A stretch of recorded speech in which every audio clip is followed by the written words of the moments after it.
नमस्कार दोस्तों, मेरा नाम है सौरभ और आप देख रहे हैं बिंग द सोल। पिछला एपिसोड मेरा रिलेशनशिप और फ्रेंडशिप के ऊपर था कि कैसे आखिर रिलेशनशिप या फ्रेंडशिप में जाना चाहिए, या फिर कैसे अगर हम इन चीजों में हैं तो कैसे धोखा खाने से बच सकते हैं, कैसे एक दूसरे के साथ ऐसे रहें कि एक दूसरे का शोषण ना हो। जो मेंटल पीस हमको स्टार्टिंग में मिलती है वो आखिर कब तक हमारे साथ रहने वाली है, हमने इस पर बात करी और हमने वहाँ ये भी जाना था कि हम बेसिकली जिस चीज के लिए किसी के साथ चाहते हैं या किसी के साथ जाते हैं वो चीज हम अपनी बॉडी को समझ के जाते हैं, अपनी बॉडी की नीड समझ के सामने वाले के साथ जाके जुड़ते हैं, चाहे वो फ्रेंडशिप हो, चाहे वो रिलेशनशिप हो, या मतलब कोई भी संबंध हो आपका। बट ये सोच ही आपकी आपके संबंध को खत्म करने लगती है। ये सारी चीजें मैंने पिछले वीडियो में बताई थी, तो मैं चाहूंगा कि आप वो वीडियो पहले जाकर देख लो, लिंक उसका आपको नीचे मिल जाएगा।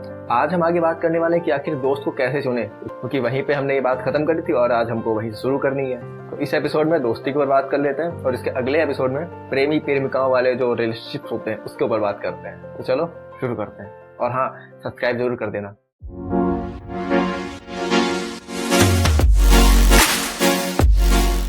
तो चलिए, अगर आपको याद हो तो मैंने पिछले वीडियो में सोल की बात करी थी, आत्मा की, और आत्मा के कुछ गुण भी बताए थे भगवत गीता से उठाकर।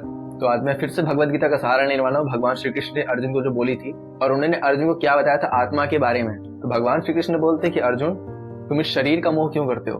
तुम तो एक आत्मा हो, अपनी आत्मा को जानो, उसको पहचानो, उसके तत्व को जानो, और उस तत्व को जान जाने के बाद तुम दुखी नहीं रहोगे, तुम मोह में नहीं रहोगे, तुम शोक में नहीं रहोगे, और तुम अपना कर्तव्य अच्छे से कर पाओगे।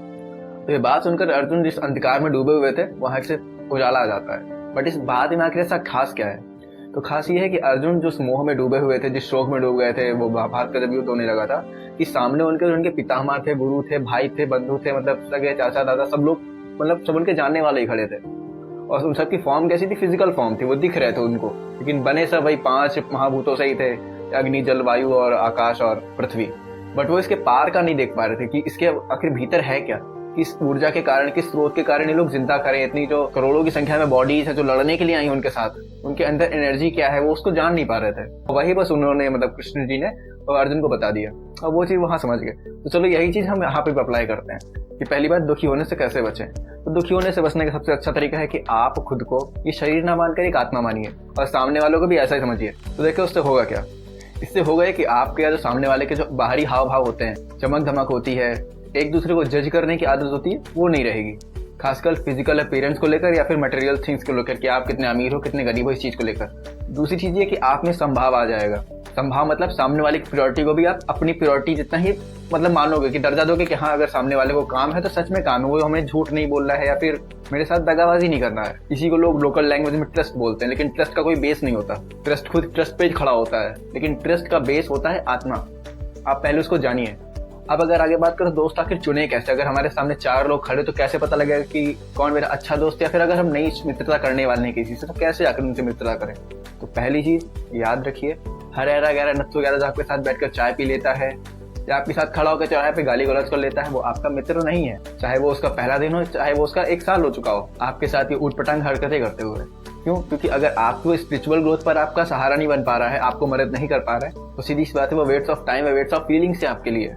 बट इसी चीज को हम समझ नहीं पाते हैं। हमें जो दिखता है इन 2 आंखों से, हम उसको ही अच्छा मान लेते हैं, उसको ही परफेक्ट मान लेते हैं, पर ऐसा नहीं होता। और अगर चलो आप ऐसा नहीं कर पाते हो, आप मतलब अट्रैक्ट हो जाते हो, कोई बंदा बहुत ही ज्यादा कूल है, बहुत ही ज्यादा एकदम भौकाली है, इसके साथ रहना आपको पसंद ही है, तब आप क्या करोगे? चलो ठीक है, इसका एक सोल्यूशन है। सोल्यूशन ये है कि उसको अपनी आदत मत बनाओ। क्योंकि मैं प्रेजेंट टाइम की सिचुएशंस देख के बता रहा हूँ, जितनी न्यूज आती है, जितनी खबरें समाज में फैली हुई है, जितनी अराजकता फैली हुई है, उसमें इन अराजकताओं में सबसे ज्यादा जो हाई रेट है वो फ्रेंड सर्कल का ही है। मित्र या फिर ऐसे लोग जो कभी अनजान थे, मिल गए, साथ में दोस्ती कर ली, वही लोग एक दूसरे का गला काट रहे हैं, वही लोग एक दूसरे को लूट रहे हैं। कि मेरी बातें कड़वी हो सकती हैं पर शायद किसी दवा से कम नहीं है। इंस्टाग्राम या फेसबुक पे करोड़ों लोग फेक आईडीज बनाकर बैठे हैं, और उन फेक आईडीज के पीछे कौन होता है किसी को नहीं पता। पर हम बेवकूफ क्या करते हैं, हमारा दिमाग बेवकूफ क्या करता है कि हम उसको असलियत मान बैठते हैं। उस पर्सन से कभी मिले भी नहीं होते, उसको भी जाना भी नहीं होता ढंग से, बस 4 महीने 6 महीने की कुछ ऑनलाइन बातों से ही, मतलब ऑनलाइन चैट से ही हमें लगता है कि सामने वाला बंदा परफेक्ट है, क्यूट है, डैशिंग है, हैंडसम है, चार्मिंग है, मेरा भाई तो मेरे लिए कुछ भी कर देगा। तो भाई आप भ्रम में जी रहे हो। यहाँ प्रॉपर्टी की बात आती है, वहाँ भाई भाई को नहीं छोड़ता है, वो तो आपका दोस्त है। मैं यहाँ दोस्ती को कलंकित नहीं कर रहा हूँ, मैं दोस्ती को बुरा नहीं बता रहा हूँ, बट मैं यहाँ सो कॉल्ड उस दोस्ती को हाईलाइट करना चाह रहा हूँ जो आज के समाज को गंदा कर रही है या फिर दोस्ती के शब्द को खराब कर रही है। अब मैं केवल 3 चीजें बताने वाला हूँ आपको, और 3 चीजों के बाद चौथी चीज आपकी होने वाली है। उसका इस्तेमाल करके मतलब आपको कभी मतलब धोखा मिलेगा ही नहीं। लेकिन हाँ, चौथी चीज पे डिपेंड करता है जो आपकी है कि आपको धोखा मिलेगा या नहीं। तो पहली चीज ये है कि जब भी आप किसी से मिलो, अगर सामने वाला बंदा थोड़ा इंट्रोवर्ट टाइप का है, सहज महसूस नहीं करता सामने वाले से बात करने में, तो आप क्या करो, आप ज्यादा बोलो। आपको वहाँ थोड़ा सा बातूनी जैसा बनना पड़ेगा, आपको उसके अंदर के फीलिंग्स, अंदर के हाव भाव, अंदर के शब्द आपको निकालने पड़ेंगे। और वो करने के साथ साथ आप अपना माइंड खुला रखो ताकि आप ऑब्जर्व कर पाओ सामने वाले की बातों को, उसकी हरकतों को, उसकी आदतों को। और ये कब तक करना है? एक दिन 2 दिन नहीं, जब तक आप सच में ना जान जाओ कि हाँ, मैं जिस चीज की तलाश कर रहा था, जिस दोस्त को मैं चाह रहा था, वैसा मुझको मिल गया। अब आते हैं अगले पॉइंट पे। अगला पॉइंट है कि अगर आपका दोस्त एक्सट्रोवर्ट हो, कुछ ज्यादा ही बोलता हो, तो उसके साथ क्या करना चाहिए? उसके साथ करना चाहिए कि आप अपना मुंह बंद रखिए और बस उसकी हरकतों को, उसकी चीजों को बस ऑब्जर्व करिए। और कब तक करना है? जब तक आपका दिल ना बता दे। और तीसरी चीज है, हैबिट्स को पहचानना सीखिए, क्योंकि हैबिट्स अच्छी बुरी दोनों होती हैं। केवल फल, एंजॉयमेंट या फिर 1-2 पल के मजे के लिए अपनी बॉडी को यूज मत होने दीजिए। ये मैं आपकी सोल से बोल रहा हूँ, आपसे नहीं। क्योंकि अपनी बॉडी के साथ नौटंकी आप कर देते हो, लेकिन इसका कार्मिक रिएक्शन जो होता है आपकी आत्मा को मिलता है। शायद ये बात आपको समझ में ना आए, लेकिन फिर भी मैं चाहता हूँ आप इसको समझें।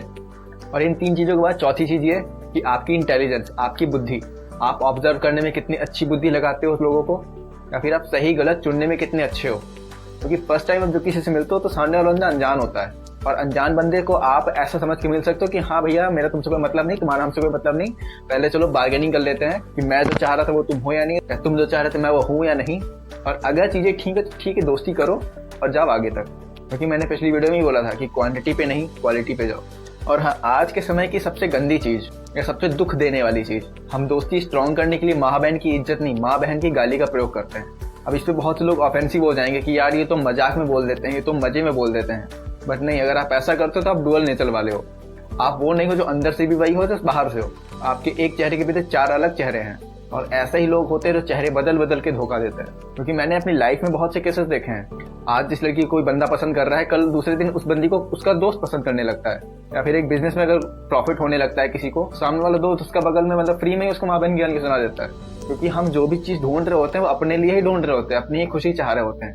तो इज्जत करना तो हमने सीखा ही नहीं ना अपने माँ बहन की, मतलब दूसरे की माँ बहन की, किसी की भी। क्योंकि कड़वे कड़वे एग्जाम्पल बहुत है मेरे पास, और मैं बस ये इसलिए बता रहा हूँ क्योंकि मैं चीजों को बदलना चाहता हूँ। और मुझे पता है कि चीज अकेले नहीं होती हैं, इसलिए आप सबका साथ भी चाहिए। बट हाँ, चीजें तो बदलनी चाहिए। क्योंकि जो दोस्ती रामायण में श्री राम और सुग्रीव की थी, या फिर महाभारत में अर्जुन या फिर कृष्ण की थी, वैसी तो देखने को मिलती नहीं है। तो मेरा कहना है कि परफेक्ट भले ना बनो, परफेक्शन की तरफ कदम तो बढ़ाओ।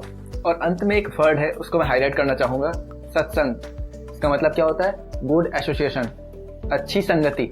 तो अपनी मन, बुद्धि और सारी ऊर्जा का प्रयोग करके इस चीज को ढूंढिए, ऐसे लोगों को ढूंढिए, और ऐसा खुद भी बनने की कोशिश करिए कि हाँ, लोग आपकी तरफ देखे तो हाँ, आप वो ऐसा देख के बोल सके कि हाँ, ये बंदा मतलब मेरे लायक है, जेन्युइनली मेरे लायक है। ऐसे ऊपर ऊपर से नहीं कि हाँ मतलब हेलो हाय वाला, ऐसा नहीं। क्योंकि आप जितने सिलेक्टिव, जितने माइंडफुल रहोगे, उतने ही ज्यादा खुश रहोगे, और आपकी दोस्ती और ज्यादा खूबसूरत होगी। क्योंकि दोस्ती की खास बात यह है कि सामने वाला जो बंदा होता है ना इसमें आपके साथ, उस समय आने पर आपका गुरु भी बन सकता है, आपका भाई भी बन सकता है, आपका पिता भी बन सकता है। तो ऐसे खास रिश्ते को जो ऐसा डाइवर्स रोल निभा सकता है, उसको मतलब ऐसे हवा में तो नहीं चूज कर लेना चाहिए ना। मुझे तो बताना था आपको, मैंने वो बता दिया। आपके क्या विचार है कमेंट में जरूर बताइएगा। आज का वीडियो बस इतना ही था। अगला वीडियो में बनाने वाला हूँ संबंधों के ऊपर, रिलेशनशिप के ऊपर, कि उसमें क्या कैसे चीजें करनी चाहिए कि चीजें स्मूथली चलें। खासकर जो क्राइम्स हो रहा है, जो मेंटल इलनेस लोगों में आ रही है, वो कैसे बंद हो सकती है। तो बस चलते चलते इतना ही। हाँ, चैनल को सब्सक्राइब कर दीजिएगा और बस मुस्कुराते रहिए।